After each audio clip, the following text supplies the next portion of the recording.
ano 2021. Bom dia, boa tarde, boa noite, que eu não sei que horas que você vai estar assistindo esse vídeo.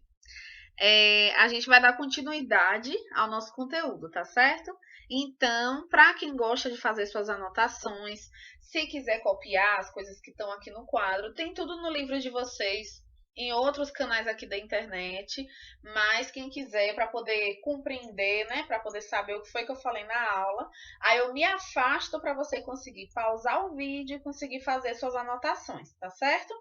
Lembrando que não pode esquecer de colocar seu nome no completo nos comentários e também não pode esquecer de colocar o seu turno, tá bom? Se você estuda de manhã, de tarde ou de noite, beleza? Então vamos lá. A gente vai ver agora as classificações da matéria, tá bom? E essa primeira parte, a gente vai ver a classificação da matéria macroscopicamente. Quando fala a palavra microscópio, né? Todo mundo, mesmo que não tenha tido contato, lembra daquele aparelho de microscópio, né? Que você visualiza partículas bem pequenininhas.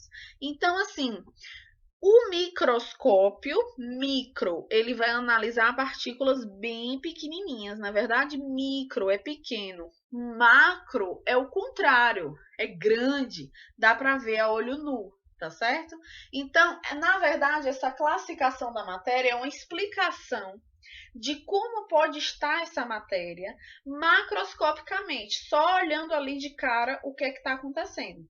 E aí vai falar o seguinte, ó, o sólido, essa definição é macro, o sólido ele vai ter uma forma e um volume bem definido. Então, vai ser bem definido. Então, todo mundo aqui, né, já tem uma noção do que é sólido, do que é líquido, do que é gasoso, porque já vem com essas noções de lá do ensino fundamental 2.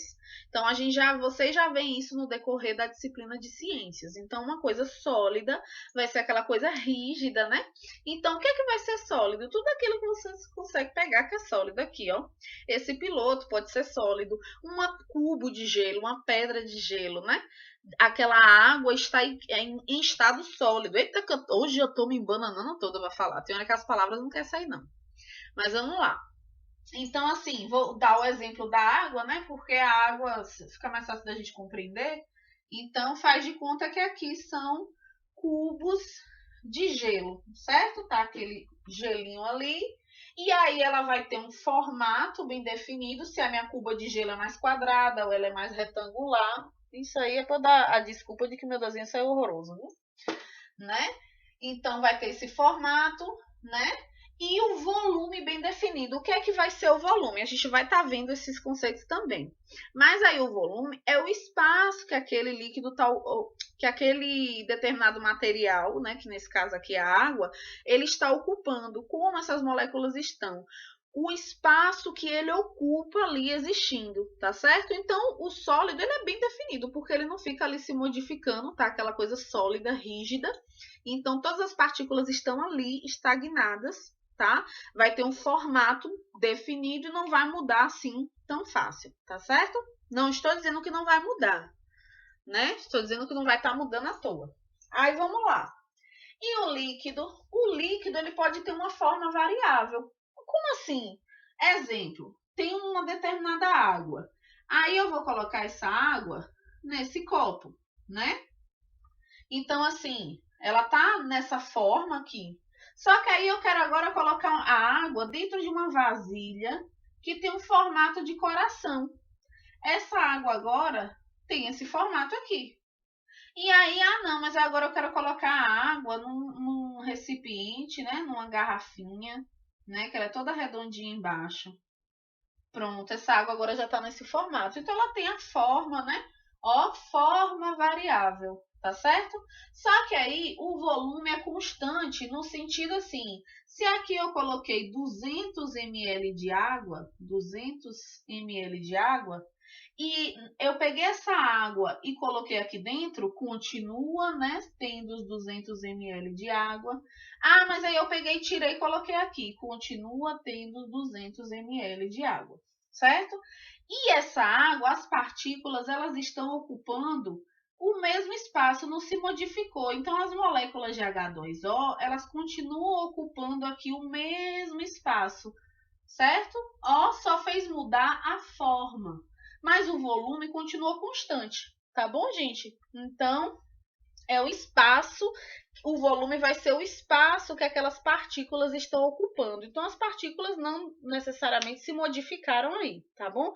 Elas continuam ocupando o mesmo espaço, aquele líquido ali escorrendo. E aí, vamos agora para o gasoso. O gasoso, ele tem a forma variável também, mas ele também vai ter o volume variável. Como assim? Essas partículas, num determinado gás, né? Olha só, vamos supor que... Pronto, vou dar o exemplo do botijão de gás, tá? Tá lá aquele botijão de gás. Se o botijão de gás ele está cheio, vamos tentar fazer um botijão de gás. Nossa, Bruno, seu botijão de gás está assim perfeito. Olha que botijão bonito. Diga se você acha um botijão mais bonito que o meu. Você não acha um botijão maravilhoso. Aí, olha só. O botijão de gás, esse gás aqui, ele está, ó, todo comprimido aqui. Ele está cheio. Só que aí você começou a usar, ó, foi usando. O volume que essas partículas se encontram aqui, ela também pode variar, ela vai ficar mais espaçada, vai derrubando o piloto. Vocês vão ver no presencial que é assim também, eu fico derrubando o piloto toda hora, né? Aí o que acontece? Ele também vai ter um volume variável. Por quê? Porque o pode se comprimir ou expandir o ar. Então, esse ar, ele pode estar todo comprimidozinho, ou se ele tiver espaço, ele pode também estar lá, ocupando todo esse espaço. Ao contrário de um líquido que vai estar ocupando ali constantemente, né? Depende da quantidade dele. O líquido vai ficar circulando à toa, ao menos que você chacoalhe. Ao contrário desse ar, que ele pode, se tem espaço, ele está se expandindo. Se não tem, você tem como compactar ele, tem como comprimir num espaço menor. Tá certo? Então, a gente entende um pouco melhor essa parte macroscopicamente quando a gente entende como é que tá essas partículas. Ô, Bruna, mas como é que tá essas partículas? Aí a gente tem que ver classificação da matéria microscopicamente. Como é que estão essas partículas? Para a gente conseguir entender essa definição, essas definições que estão aqui, tá certo? Olha só, vou pausar o vídeo, vou apagar o quadro e vou trazer a classificação da matéria microscopicamente. Você vai ver que vai ficar melhor. Que quando você entende microscopicamente, você relê isso daqui, você entende de uma forma melhor, tá bom? Só um momentinho, 2 segundinhos. Prontinho, já voltei. Olha só, para quem gosta de copiar, tô me afastando para que você tenha acesso ao quadro, possa pausar o vídeo e fazer suas anotações. Lembrando, Bruno, é obrigatório copiar? Não estou obrigando ninguém a copiar, certo? Apenas estou aconselhando que quem gosta de fazer anotações, faz as anotações e na hora de responder às avaliações, você já tem suas anotações como material de consulta, então fica mais prático para você. Então, é uma escolha sua, tá bom? Olha só. E agora a gente vai analisar microscopicamente. Veja que eu mudei aqui, né? Coloquei até o piloto azul. Cadê meu piloto azul que estava aqui agora? Já sumiu. Deixa eu ver se foi esse. Microscopicamente. Ou seja, o que está acontecendo lá, né? Nessas partículas que está compondo aí essa matéria. Olha só. No sólido, as moléculas estão muito próximas. Por isso as coisas são mais rígidas. Rígido é duro, tá certo? Então todas essas partículas estão bem unidazinhas. Vamos para o exemplo da água. Tenho lá aquela cuba de gelo, né? Coloquei o gelo, coloquei para fora aqui para me dar uma olhada, tá certo? Antes que derreta. O que é que acontece aqui? Todas essas partículas, elas estão bem unidas aqui. Ó, pera ainda. Deixa eu ver se dá para enxergar. Um bocado de pontinho aí.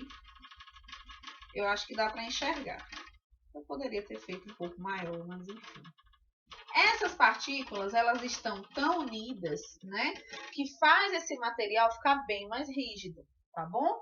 Agora, se existe um recipiente onde está a água em estado líquido, Essas moléculas, nesse caso aqui de água, que eu já estou partindo para o exemplo, elas estão juntas ainda, só que estão um pouco mais afastadas, e é por isso que escorre, a água não escorre. Então, assim, essas moléculas ainda estão unidas, mas com um pouco de afastamento, por isso que elas conseguem escorrer, tá certo? Veja que já está diferente desse. E aí, quando passa para o estado gasoso, vamos supor que esse recipiente aqui, né, já passou para o estado aí gasoso. A luz está coisando um pouco, mas acho que dá para enxergar.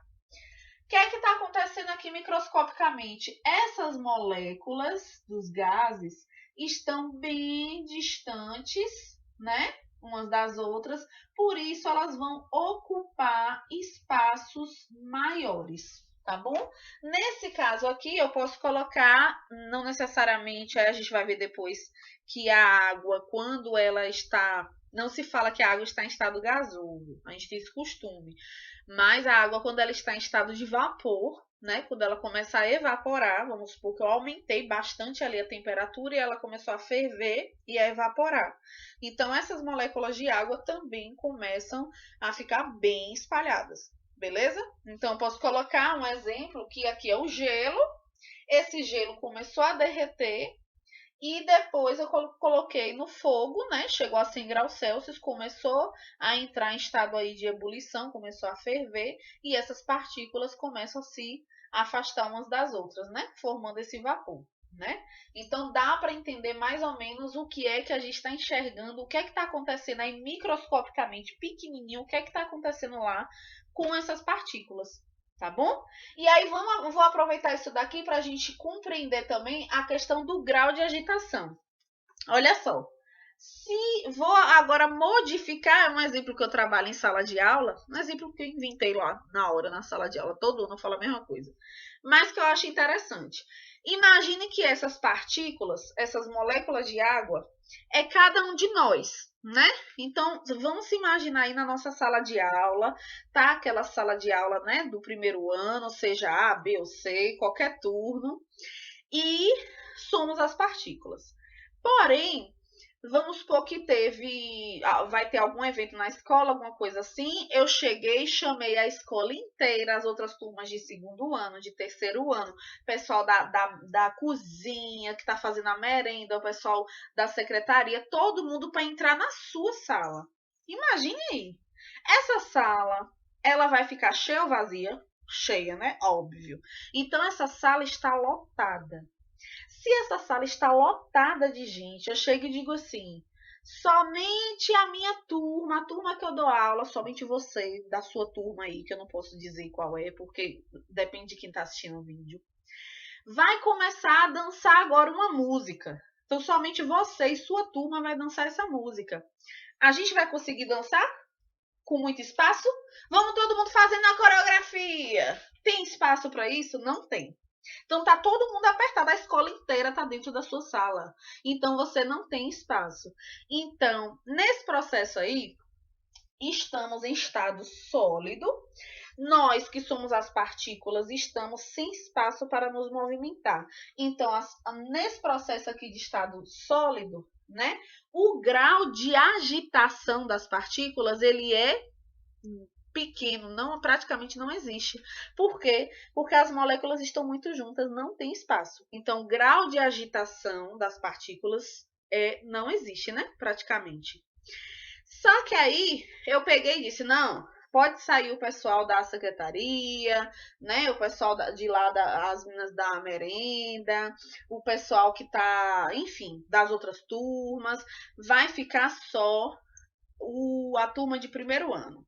Primeiro ano, vamos supor, só 2 turmas de primeiro ano, somente 2. Então vai ter um espaço um pouco maior, né? A sala vai estar cheia? Vai, porque se sua turma já está ali preenchendo a sala, quem dirá as outras, né? Mas diminuiu bastante, já saiu o segundo ano, já saiu o terceiro ano, só tem 2 turmas. Vamos supor que só tem primeiro ano A e B, né? Então ficou ali o pessoal, eu digo, gente, agora já podem dançar. Então você já tem um espaço maior. O grau de agitação aumentou já um pouco. Então esse grau de agitação aqui tá baixo, e já começa a aumentar. Só que se eu chego e digo, sai todo mundo, fica sua turma, que eu tô dando aula agora, assistindo o vídeo agora. Só tem você e sua turma.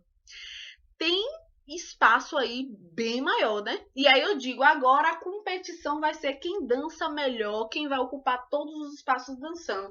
Agora, ó, você vai conseguir dançar na sala inteira e aí você tem espaço e esse grau de agitação, ó, fica bem maior. Então, o grau de agitação, ó, mais alto grau vai ser aqui. Então, o grau de agitação das partículas que estão em estado gasoso é bem maior, tá certo?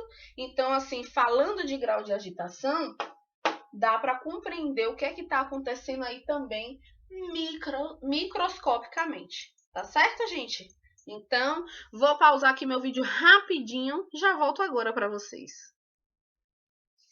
Prontinho, já apaguei meu quadro para não perder tempo apagando o quadro. A gente vai continuar vendo nossos conteúdos, só que agora a gente vai ver alguns conceitos, né? De alguns termos que a gente já começou a ver dentro do conteúdo aí. A gente vai continuar vendo, finalizar essa primeira parte. Só que eu não vou colocar nesse vídeo, porque já está em 16 minutos, aí vai ficar um vídeo muito longo. Então eu vou finalizar aqui essa parte e já vou começar a gravar um próximo vídeo para vocês. Agora mesmo, mas vocês não vão ver agora, tá bom? Um abraço para vocês, bons estudos!